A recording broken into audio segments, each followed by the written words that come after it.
You're listening to an Airwave Media Podcast. It's a long way to Tipperary. It's a long way to go. It's a long way to Tipperary, to the sweetest girl I know. Hello everyone, and welcome to History of the Great War, episode 48.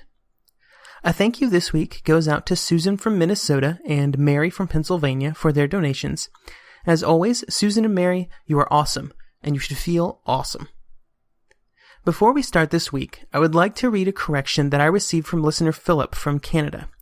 Now, he sent this correction in quite a while ago, but I thought that I would wait for our next naval-focused episode before reading it. He did a good job of describing his correction, so I'm just going to read a quote from the email that he sent me. Quote, I just listened to the Lusitania episode, and being a bit of a boat nerd, wanted to offer one small correction. You described Lusitania as a, quote, armored merchant cruiser, but I think that should have been armed instead of armored. You may have been thinking of the armored cruiser, which was a kind of already obsolete medium cruiser, which continued to be used by the Royal Navy, and it would cost many British lives over the course of the war. Lusitania and other merchant ships were armed by having guns placed aboard, but were not armored. They continued to be totally vulnerable to all types of attack. End quote. Philip is 100% correct in his correction. I had armed merchant cruiser in my notes, but when I wrote the script for the episode, that somehow managed to morph into armored, which is 100% not correct. This episode will also involve several armored cruisers and an armed merchant cruiser, so I am going to be very careful to make sure that I get those designated correctly. Thank you, Philip, for the correction. This week, we will be jumping in our mental time machines to discuss events that occurred in 1914. Now, why am I talking about events in 1914 when we have been in 1915 for quite a while now? Well, longtime listeners of the show know that I missed several episodes last fall, and our topic today was one of those episodes that was missed. So everyone put on their mental time machines, and we will go back to a time when the trenches were freshly dug, hopes were high, and the war would be over by Christmas. This week and next week, we will cover the story of Admiral Spee and his German ships as they ran from the British all the way across the Pacific from their base in China all the way to South America and into the Atlantic. It is quite the story, and we will start by looking at Spee's voyage from China off to the coast of South America, before looking at the British ships under Admiral Craddock that were sent to meet him. This will lead us up to the Battle of Coronel, where the groups will meet, but the discussion for the battle will wait until next week. About a year ago, we discussed the quick fall of all of Germany's Pacific colonies around the world. One of these colonies was the naval base of Tsingtao on the Chinese coastline. The base had been built at the cost of 50 million marks, a price paid for the purpose of giving the German Navy a large base in the Pacific from which to base a cruiser squadron. If a war were to start, this cruiser squadron could be used for any number of things to benefit the war effort. In the years leading up to the war, Tsingtao was a long-term service station for German sailors, and once assigned to the squadron, you were guaranteed to be there for over a year. In a situation that would seem a bit odd once the war started, the British and German sailors based out of their Chinese bases were quite friendly with each other. There was a long history of the two nations working together when they were based so far from home. This friendliness extended to general pleasantries, and also a custom of the admiral of the eastern squadrons visiting each other once a year aboard their flagships at the time. In June 1914, in fact, just a few months before the war started, one such visit had taken place when the British had went to Tsingtao aboard the Minotaur, the British Asian flagship. There are reports of a soccer game taking place during this meeting which the English won, although the Germans took the prize in the tug-of-war. The arrangements for the two fleets went outside of simple pleasantries, though. There was a few times before the war that the British let the German sailors use their dry dock facilities at Hong Kong to repair damage to their ships.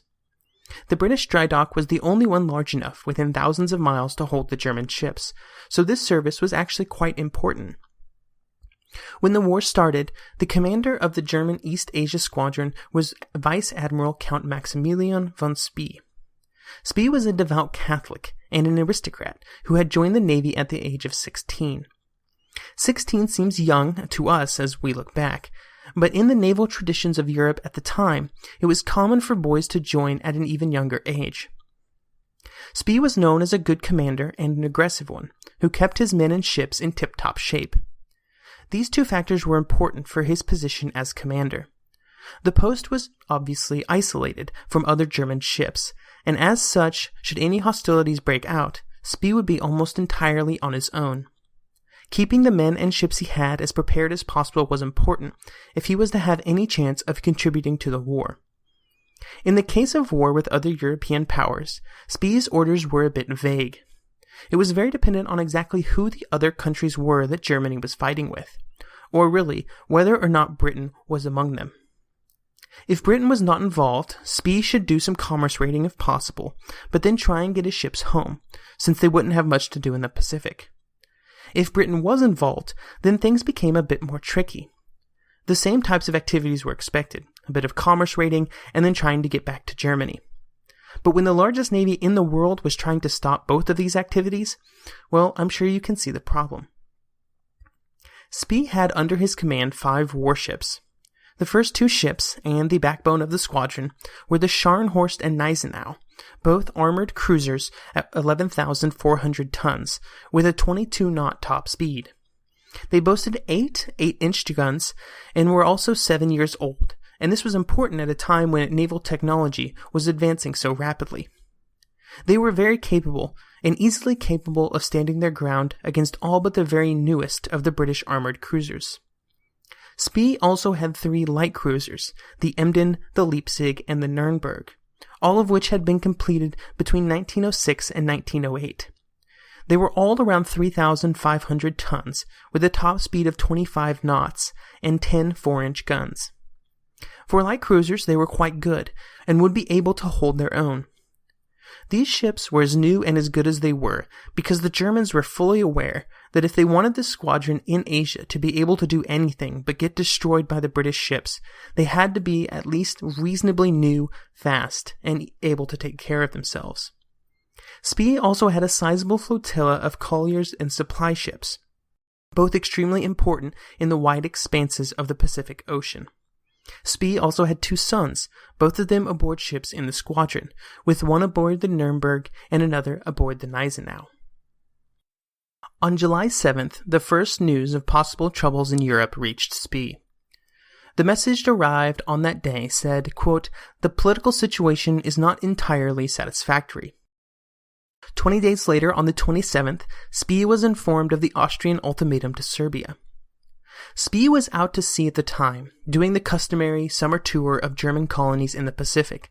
When he heard the news, he sent orders to the Nürnberg and the Emden to meet him with the fleet of supply ships.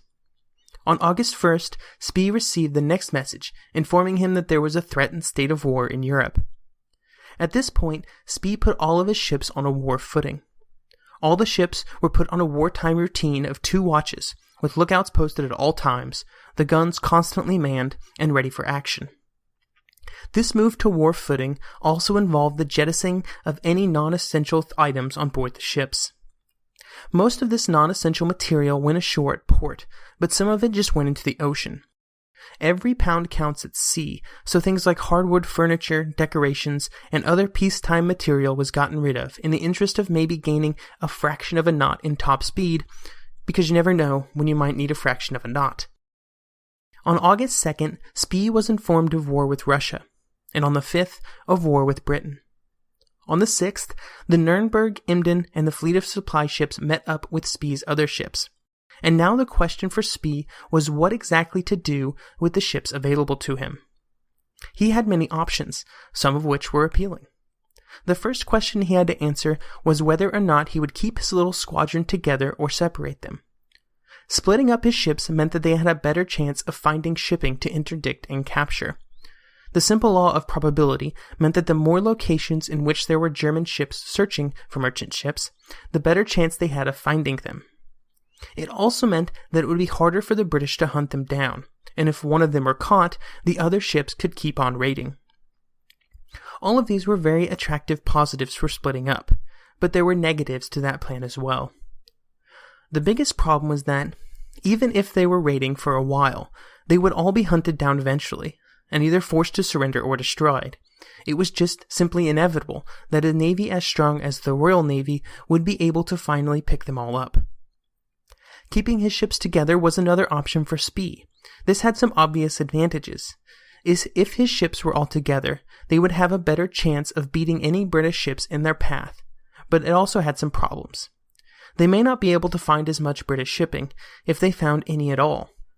To balance out this negative, there was another door open to Spee when he had all of his ships together, and that door was to conduct operations other than commerce raiding. With all of his ships together, Spee could do some coastal raids against British ports, or even maybe consider a few battles with the Royal Navy. As long as he could avoid confrontations with the big ships, he stood a pretty solid chance of coming out victorious against fleets of cruisers and destroyers. Whether or not to keep his ships together was not the only choice he had to make, though. He also had to decide what to do with the ships in either scenario. He had several different options available to him. He could just hide his ships in the vastness of the Pacific. He didn't have many bases, and the number of bases would shrink as German colonies fell. But with his supply ships, he could easily evade the British for a while. Trying to find a few ships in the Pacific in 1914 was like trying to find a needle in a haystack, except for the haystack is actually as big as a football field. Another option Spee had was to go raiding around Australia or into the Indian Ocean. Both of these areas were heavily trafficked by British merchant ships and would be lucrative for the Germans to raid. Spee, however, ruled out this option early on, because there would be no way to keep his ships supplied while they ran around the Indian Ocean. All of the ports around the area were controlled by the British, so getting neutral or German supply ships would be difficult, bordering on impossible. Also, while he could probably get into the Indian Ocean without incident, the chance of getting back out again was essentially zero. Out of all of these choices available to him, Spee made his choice as this. He would keep his ships together, and he would sail for South America. It was a very, very long way to South America, and they would try to do some commerce raiding along the way, but it would be mostly just a lot of sailing in that direction day after day until they reached the coast. South America was chosen because it housed many German businesses and merchant ships. These could be used to resupply the German ships and keep them going, maybe even get them all the way back to Germany. There would, however, be one ship that would not be making the journey, and that was the Emden. The Emden was the fastest of the German ships, and the captain of the Emden suggested that he take his ship into the Indian Ocean. One light cruiser would be able to do damage to the area, but it would be easier to keep it supplied off of the resources of captured ships. One ship was far easier to keep stocked in this method than 5 were. Upon leaving Spee's fleet, the captain of the Emden would say, quote, "I thank your excellency for the confidence placed in me," end quote. This confidence would be very well placed, and the Emden would wind up being the most successful German commerce raider of the war. As for Spee, he had made his choice out of a set of pretty bad choices, all of which had a very high chance of ending with him being sunk by the Royal Navy. Churchill would write that, quote, "Von Spee was a cut flower in a vase, fair to see, but bound to die," end quote. And this was a pretty accurate assessment. Spee would be able to duck, dodge, and dive as fast as his ships would carry him, but at some point it was almost inevitable that no matter what his plan was, either bad luck, lack of supplies, or the skill of a British admiral would bring about his downfall.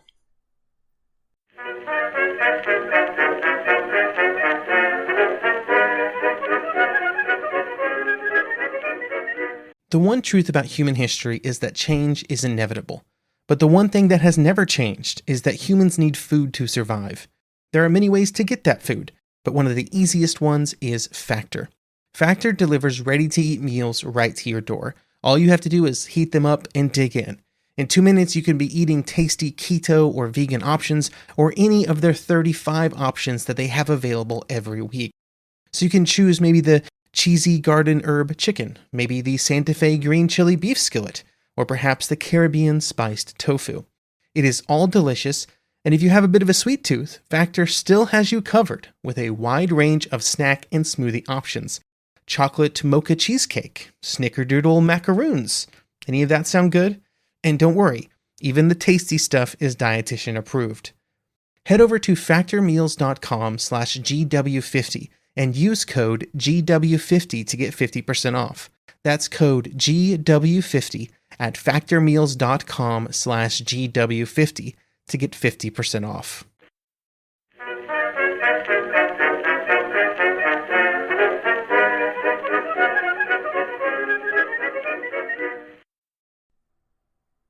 Even though I'm sure Spee knew the odds, he had made his plans, and now he began to prepare. On August 12th, Spee fully resupplied all of his ships from his supplies. Over the next few months, Spee would stop for coaling far more frequently than was the norm at this time in history. He did this to make sure that his ships could be separated from their supplies at any time and not have a problem. Just to give you an idea of how frequently coal had to be loaded, the Scharnhorst and Gneisenau could both hold 2,000 tons of coal, a sizable amount for sure, but they burnt at least 100 tons a day while cruising in the open ocean. So they could go 20 days maximum with the coal that they had on board. However, if they were in a situation where speed was necessary, like if they were being chased by a British ship, they could burn up to 500 tons of coal a day. So speed of travel was extremely important when it came to getting the most out of the coal on board the ships. Also, coaling wasn't an easy task for the soldiers involved. It was done almost entirely by hand during this period, and as such was hot and sweaty work that involved a lot of coal dust hanging around while the ship was being loaded. The heat of the South Pacific in the summer, of course, didn't help anything. On August 13th, with as many supplies as possible on his warships, including bags of coal setting on deck due to lack of space below, Spee said goodbye to the Emden and set off. Over the course of a month, he would bounce between various islands in the Pacific. He visited the German colonies of Samoa and Tahiti before they fell to the British. During his cruising, he used wireless to communicate with his ships and with German embassies all over the Pacific to arrange supply ships to meet him at various places. It was partially through these communications that the British were able to track the Germans as they moved across the big ocean. After sailing for a month and a half, Spee was closing in on South America, and on October 4th, he was contacted by the German light cruiser the Dresden. The Dresden had been raiding in the South Atlantic before rounding the Cape and coming into the Pacific, and the captain wanted to meet up with Spee and join his little task force. This seemed like a fine idea to Spee, and he sent a message to the Dresden on where to meet. There was just one problem, though. The British were able to intercept the wireless message sent to the Dresden, and they were able to decipher the location they planned to meet, Easter Island, and they would arrive on October the 12th. When they arrived at Easter Island, Spee's ships had steamed 12,000 miles through the tropical heat without an engine breakdown or other mishap, an accomplishment all by itself. But they hadn't really contributed much to the war. They hadn't found a single merchant ship on their route. As they approached the island, they sent a wireless message to the Dresden that they had arrived, and also learned that there were British ships in the area. Ships that we will discuss shortly. But there wasn't a wireless station on the island in 1914, or any other form of permanent communication to the mainland. The island was completely dependent on ships from the mainland to deliver them news, and as such, they had not received news of the start of the war, now just a few months old. Because of this, they assumed that the Germans were still friends. German ships had been welcomed in British ports for over a century, so why would October 1914 be any different? The businessmen on the island filled Spee's orders for supplies, and they received a check written to cover them. In what was a nice gesture, the German authorities on the mainland would actually honor this check when it was delivered to them sometime later, even though the war was still on. Spee and his ships stayed on the island for 5 days, but Spee was beginning to believe that a clash with the British would happen soon, and he wasn't wrong. The news of the British ships moving in on his position were becoming more and more frequent. So which British ships were coming? Who was commanding them? Why were they there? Well, we will get to those answers here in a moment. But first, let's follow up on that story about the Emden. As I mentioned earlier, the Emden left Spee's fleet and went to the Indian Ocean. For 3 months, the light cruiser sailed around the ocean, and during that time it found, captured, and or sank 29 neutral merchantmen, 16 British merchant ships, a Russian cruiser, and a French destroyer. While this was obviously harmful to British prestige, there was almost no loss of life. The crew of the Emden always took all of the men from the ships on board before sinking them. Basically, they were following prize rules of the sea to a T and being quite the gentlemen about it. The only deaths that were caused were 2 French sailors aboard the destroyer, and these 2 men received full military funerals at sea, overseen by French officers. The Emden's luck couldn't last forever, though, and on November 9th it was finally caught at the Cocos Islands. The Emden had moved in to attack an Australian troop convoy, and was confronted by an Australian cruiser and forced to surrender. The Emden had been a headline story in the presses during its raiding days, and after the news of its capture reached London, the Daily Telegraph would write, quote, "It is almost in our heart to regret that the Emden has been captured or destroyed. The war on the sea will lose something of its piquancy, its humor, and its interest, now that the Emden is gone." End quote. For the British Navy, the search for Spee was an item on their to-do list right from the start of the war. This was not an easy task, though. They did know where he started from, and they had a few confirmed sightings of his ships from islands in the Pacific. They had some radio signals as well, but even these became few and far between once Spee reached that giant Pacific dead zone far to the west of South America. This was also a time before radar, before reconnaissance satellites, before all the other cool toys that modern navies have to find other ships. Churchill would say, quote, "As the days succeeded one another and grew into weeks, taking the Caroline Islands as the center, we could draw daily widening circles, touching even more numerous points where they might suddenly spring into action." End quote. The problem with the Pacific was simply one of size. You couldn't just go looking for ships. Earlier, I mentioned trying to find a needle in a football field, or I guess a pitch for our European listeners. But it wasn't even that easy. Now imagine you are an ant on that field looking for that needle, without the benefit of perspective to see larger areas of the field at one time. I believe it was Churchill who said that on a very large map of the world, the area a single ship could see at sea at any given time was the size of a pinhead. Now, I'm not sure that this is precisely to scale, but it does certainly provide a good mental picture of what a ship could see relative to the total size of the ocean. So it was impossible for ships to just go find each other. So the British were waiting on some other form of intelligence. But even if they were to learn of the whereabouts of the ships, they weren't perfectly prepared to deal with them. The British had a battle cruiser, Australia, and around 12 armored cruisers in the Pacific, but their main job was to safeguard the merchantmen and the troop ships so they couldn't go chasing after the Germans. It was vitally important to the British war effort that the shipping be protected. This was as much to protect neutral ships as the British ones. If the British couldn't protect the ships from neutral countries, there was a chance that they may not carry British supplies moving forward. To quote The Great War at Sea, "Britain could not claim complete control of the seas, and must suffer serious commercial loss, and above all damaging loss of prestige among neutral nations, notably the United States and the republics of South America." End quote. Because of these factors, most of the British ships spent the first few months of the war either cruising the merchant lanes or escorting troops to Germany's Pacific colonies so that they could be captured. All of these were captured in relatively short order, as we discussed way back in our previous naval episodes. In a global sense, the priority of the Royal Navy was always in protecting the Atlantic and Mediterranean seas, followed in priority by the Indian Ocean due to its links to India and Australia. The Pacific always fell to the last of the list in terms of importance. In the Atlantic, the British had 2 German light cruisers to worry about that had been raiding shipping. One of these was the Dresden, that would join Spee after being chased by an Admiral Craddock. Craddock had under his command 2 ships, the Good Hope and the Monmouth, both armored cruisers. They were both old, and in fact they had been decommissioned before the war started. After war was declared, they were quickly reactivated to serve as protection for commerce ships.